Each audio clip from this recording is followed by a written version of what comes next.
So Samsung has done it. They have accomplished their dream of introducing the world's first foldable smartphone, and before you remind me the presence of royal flagship, I am talking about a real, innovative, usable, meaningful, strong and a serious smartphone. The Korean giant is going to hold the developer conference on November 7th in San Francisco, where we might see a couple of important announcements about the Samsung Galaxy series.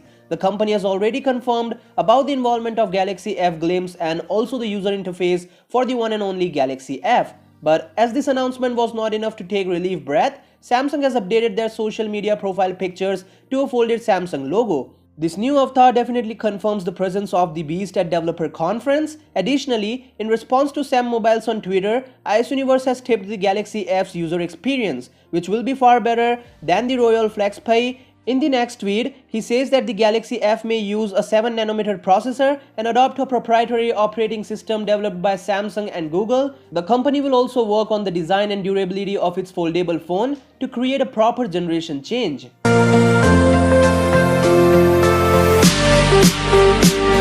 According to a report from South Korean publication The Bell, Samsung will equip the Galaxy F with two displays. The inner display will measure 7.29 inch diagonally, while the second display will be of 4.58 inches. The company was initially unsure about this decision as this may affect the pricing and durability of the device, but now as they have achieved a proper hands-on device, they are gonna make it official. The second display on Galaxy F will allow you to do primary tasks like picking up a phone call or so. The report also claims that mass production for parts of the phone will begin this month, with Samsung aiming to produce between 500,000 and 1 million units this year. So yeah, tell me your thoughts about this in the comments down below. I'll see you guys tomorrow in my next video. Till then, peace.